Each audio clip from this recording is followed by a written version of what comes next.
ọ̀dájú làwọn ọmọ Yahoo yìí o, ọmọ Oojọ ni wọ́n rì mọ́lẹ̀ lóòyẹ̀.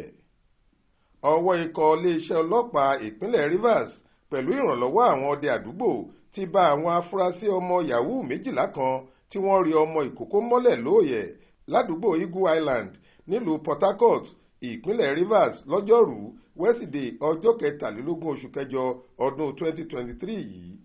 Aláròyé gbọ́ pé òwúyẹ́ kan ló ta àwọn agbófinró ìlú lóbó tí wọ́n fi tọpasẹ̀ wọn kí wọ́n tó máa ṣàwọn lọ́kọ̀ọ̀kan ìjèèjì tọ́wọ́ fi ba gbogbo àwọn méjìlá náà.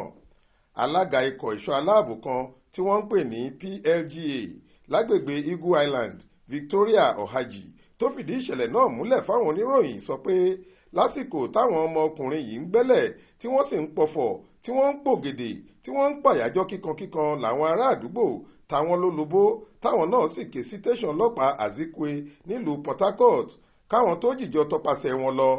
Nígbà tí wọ́n débẹ̀ wọ́n rí i pé wọ́n ti sá lọ, àmọ́ wọ́n rí àpá pé wọ́n rí nǹkan kan mọ́lẹ̀ síbẹ̀. Ọkùnrin náà ní nígbà tá a débẹ̀ a gbé ibi tá a ṣàkíyèsí pé wọ́n rí nǹkan mọ́, a sì bá ọmọ tuntun tó jẹ́ ọkùnrin níbẹ̀. Lẹ́sẹ̀kẹsẹ̀ la pe àkíyèsí àwọn ọlọ́pàá sóhun tá a rí, a tọpasẹ̀ wọn lọ, a sì yẹ gbogbo òtẹ́ẹ̀lì tó wà lágbègbè náà wò títí tá a fi rí wọn.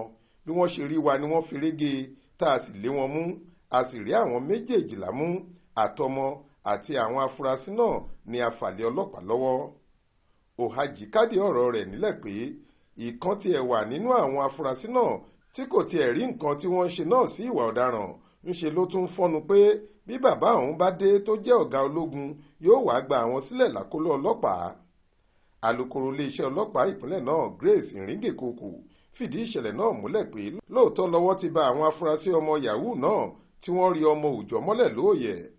Ó sọ báyìí, lóòótọ́ ni ìṣẹ̀lẹ̀ náà ṣẹlẹ̀, àwọn ọlọ́pàá àti ikọ̀ fìjìláńtẹ́ ló fọwọ́ ṣìkún òfin gbá wọn mú, a sì ti taari àwọn afurasí náà sí ẹ̀ka tó ń wádìí ìwà ọ̀daràn fún ẹ̀kúnrẹ́rẹ́ ìwádìí lórí ìṣẹ̀lẹ̀ ọ̀hún. Ní kété tí wọ́n bá ti parí ìwádìí la máa fojú gbogbo wọn balẹ̀ ẹjọ́. Jamiu Àbáyọ̀mí ló ṣàkójọ ìròyìn yìí fún iléeṣẹ́ tẹlifíṣàn Aláròyé online.